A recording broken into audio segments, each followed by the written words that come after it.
Convite à reflexão número 101. Fidelidade mediúnica.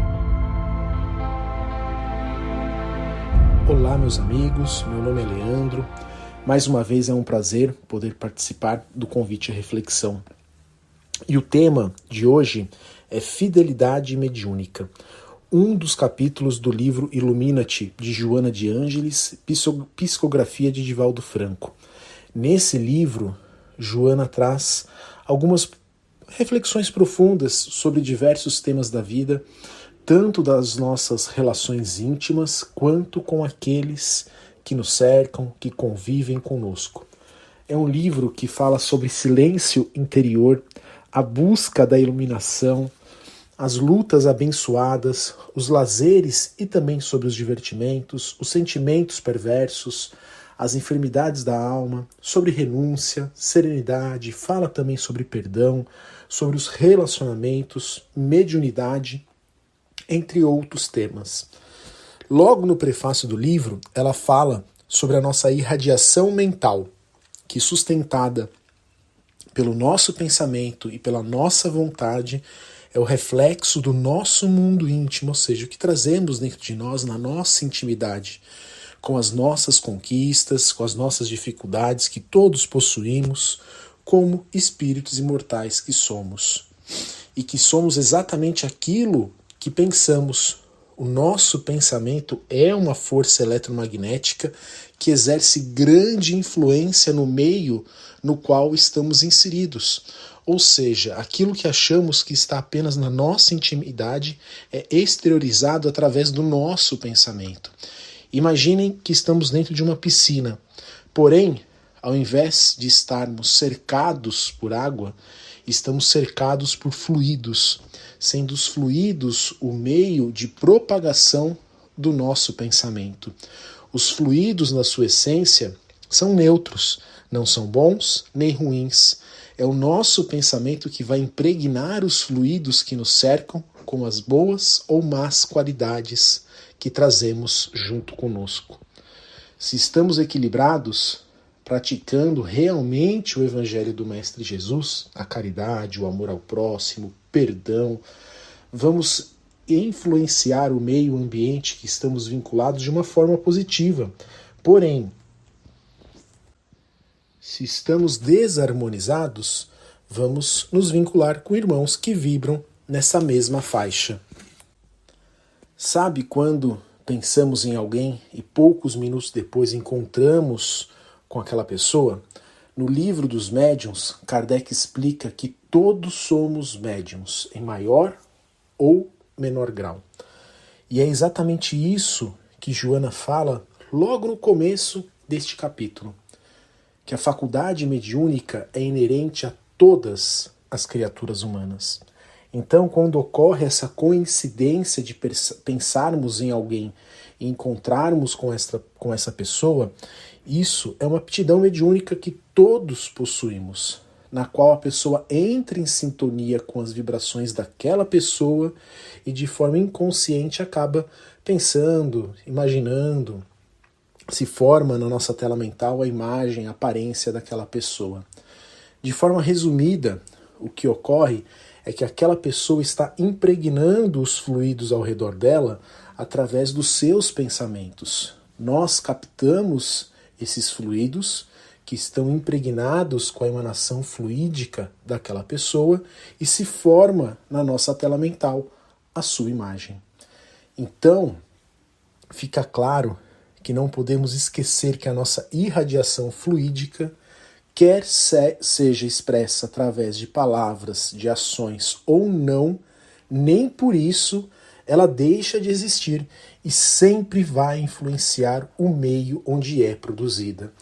Eu não preciso dizer ou tomar uma ação, uma atitude para que aquele meu desejo íntimo repercuta na atmosfera, no ambiente no qual eu estou inserido, vinculado naquele momento. Existe uma passagem, uma história de Chico, na qual uma senhora lhe procura pedindo ajuda. Ela estava com muita dor de cabeça, uma dor de cabeça bem intensa, e pediu que Chico lhe aplicasse um passe para auxiliar ela naquele processo, para ela se livrar daquela desarmonia física mais intensa que ela estava sentindo. Porém, Chico explica que naquele momento ele não conseguiria aplicar um passe nela, porque ele estava atrasado para iniciar a palestra, os trabalhos daquela noite, mas ele pede que durante a palestra ela fizesse uma prece e tentasse se vincular a Dr. Bezerra e solicitasse a ele ajuda. E assim ela fez. E Chico percebeu o Dr. Bezerra se aproximando dela, colocando as mãos sobre a sua cabeça e imediatamente começou a sair de dentro do ouvido daquela senhora um cordão fluídico escuro que produzia aquela desarmonia física que era a origem da dor de cabeça intensa que ela sentia. Encerrado o trabalho daquela noite, Chico pergunta para Emmanuel o que tinha acontecido, o que era aquele fluido escuro que Dr. Bezerra havia retirado da cabeça daquela senhora. E Emmanuel então explica que momentos antes aquela senhora teve uma discussão mais ríspida, mais forte, intensa com o marido, chegando quase a ser agredida fisicamente por ele. Ele desejou com muita intensidade dar um tapa no rosto da esposa, daquela senhora, mas ele se conteve, porém vibracionalmente emitiu uma descarga de fluidos deletérios muito intensa em direção à esposa, que em decorrência da discussão estava com seu padrão vibratório baixo e assimilou toda aquela carga negativa exatamente no local onde o marido desejou atingi-la com um tapa, que era na altura do ouvido, onde Bezerra retirou aquela massa de fluidos mais densa. Percebem a força do nosso pensamento e principalmente como realmente todos somos médiuns em menor ou maior grau? E Joana nos recorda que vários foram os embaixadores de Jesus ao longo dos séculos: Lao Tse, Confúcio na China, Krishna e Buda, Moisés e os demais profetas de Israel, bem como Sócrates, Platão, Aristóteles na Grécia. Porém, mesmo trazendo a mensagem de libertação do Mestre Jesus, foi necessário adaptar a mensagem aos costumes e conceitos daquela época e do respectivo povo. Até que chegamos à época de Allan Kardec, na condição de emissário do Consolador, colocando a mediunidade como meio das investigações científicas da época, fazendo com que finalmente a mediunidade deixasse a sua condição de dom ou de privilégio de poucos, ou então de sinônimo de manifestação demoníaca ou de loucura, e a mediunidade passou a ocupar o seu devido lugar entre os homens, que é a faculdade da alma, do espírito encarnado, que funciona como uma ponte vibracional entre o mundo físico e espiritual, confirmando assim a sobrevivência do espírito após o desencarne. E a partir do momento que temos contato com essa realidade, que a morte física é apenas uma mudança de dimensão, que continuamos carregando conosco tanto as nossas falhas morais como também as nossas virtudes, impossível não modificarmos a nossa forma de agir e pensar. Conhecedores dessa nova realidade, que a vida continua, que a lei de causa e efeito cedo ou tarde irá cobrar os equívocos cometidos na nossa jornada, impulsiona a nossa transformação moral com o dever de que a cada dia mais devemos perseverar e compreender que cada dificuldade enfrentada é uma oportunidade do alto para resgatarmos esses débitos do nosso passado. Esse novo caminho, naturalmente, terá dificuldades, pois como espíritos imortais, trazemos esses registros das nossas desarmonias, as nossas tendências perturbadoras, os nossos vínculos kármicos desarmônicos que ainda nos mantêm reféns das paixões infelizes. E ao longo da nossa jornada vamos reencontrar aqueles irmãos com os quais possuímos débitos e seremos testados, cobrados ao longo desse novo aprendizado. E quando adquirimos a consciência dessa faculdade, que todos somos medianeiros da fonte da vida, desse plano espiritual que tanto nos ampara e passamos a empregar os nossos esforços em realmente seguir e praticar o Evangelho do Mestre Jesus, passamos a nos sintonizar com os bons espíritos que irão nos auxiliar cada dia mais. E com esse conhecimento que todos somos médiuns, dentro e fora da casa espírita, e quando eu falo fora da casa espírita, não quero dizer que devemos sair pelas ruas aplicando passes, dando mensagens mediúnicas, não é nada disso. É sermos instrumentos dos bons espíritos, estendendo as mãos para aqueles que momentaneamente encontram-se desvinculados da fonte da vida. Irmãos que precisam de uma palavra de conforto, de um familiar que precisa de um simples abraço, de um amigo que precisa apenas ser ouvido, de um morador de rua que lhe falta o alimento. Nos dias atuais, quando reclamamos que cada vez mais o tempo é muito curto, que quando percebemos o dia acabou e não conseguimos fazer nada, quando dentro dessa correria do dia a dia, mesmo sabendo que existe um amigo ou familiar que precisa de algum amparo e não auxiliamos, alegando falta de tempo, perdemos uma oportunidade de sermos instrumentos do plano espiritual, medianeiros do alto. Não fomos o instrumento que o Pai esperava que fôssemos naquele momento. Onde estava a nossa fidelidade mediúnica nessa ocasião? Pois mesmo aqueles que não possuem uma mediunidade ostensiva, mas possuem o conhecimento que temos da doutrina espírita, possuem a consciência do dever de amparar e auxiliar o próximo. Lembrando sempre do ensinamento de Jesus, quando diz que quanto mais nos for dado, mais seremos cobrados.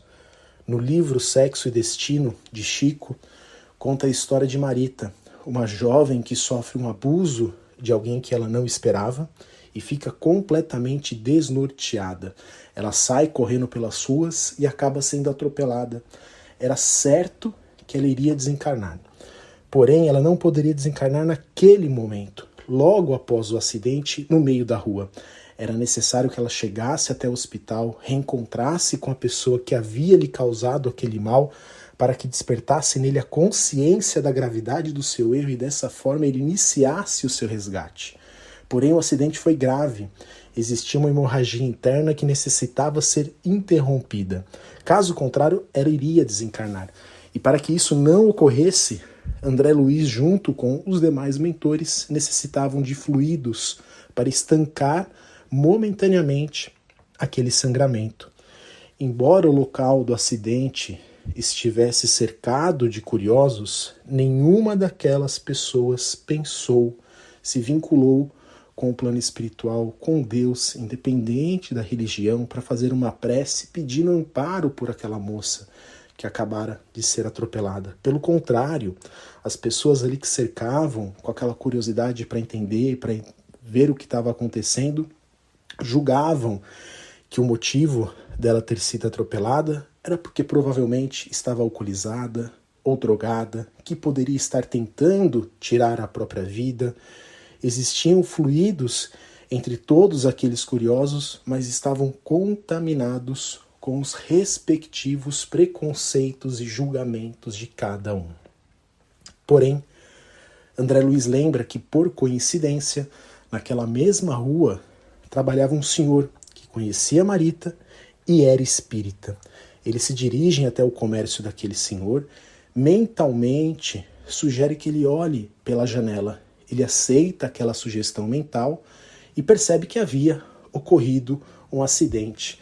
E ele é atraído para o local do acidente, ele reconhece que era Marita e imediatamente se coloca em prece pedindo que os bons espíritos a amparassem naquele momento de dor que ela se encontrava. E assim, André Luiz e os demais mentores conseguem o fluido necessário para conter aquela hemorragia. Mais uma vez, eu deixo o questionamento.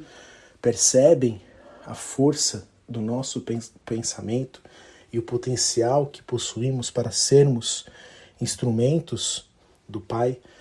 como podemos, através de uma simples prece, mesmo diante da correria do dia a dia, ampararmos irmãos que necessitam. E como eu comentei, a jornada não será fácil, livre de dificuldades.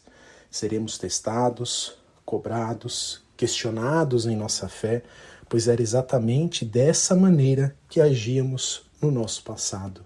E agora a lei de causa e efeito nos procura para que possamos sanar esses débitos.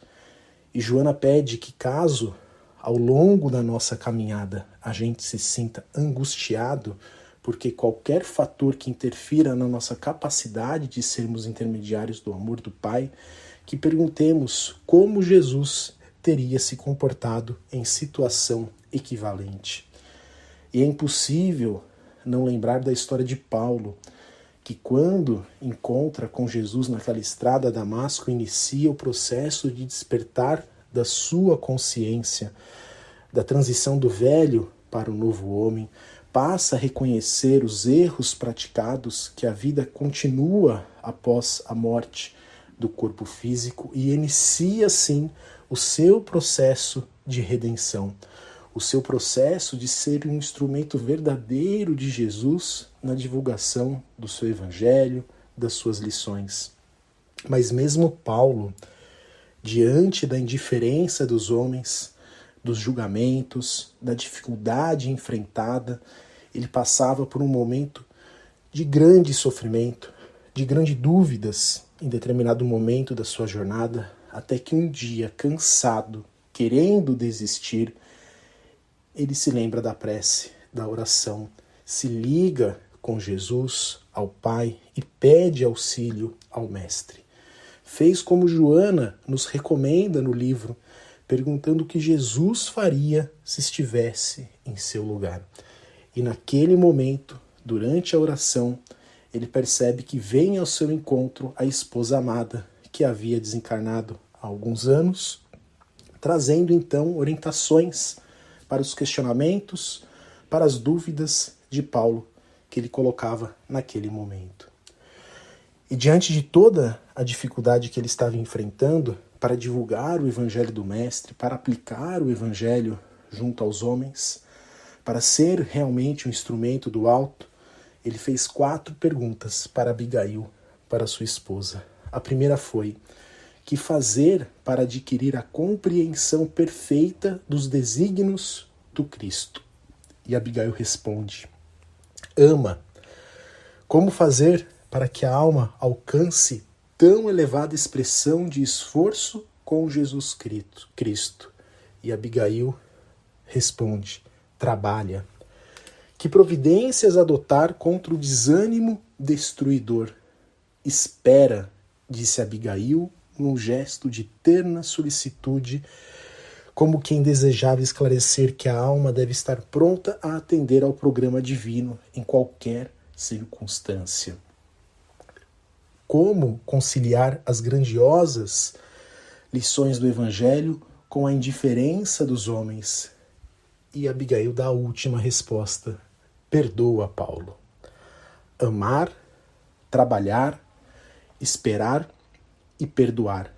As 4 atitudes necessárias para que todo cristão que deseja ser reconhecido por sua fidelidade mediúnica no caminhar junto ao Mestre. Fiquem todos com Deus e que todos tenham uma excelente semana. Graças a Deus.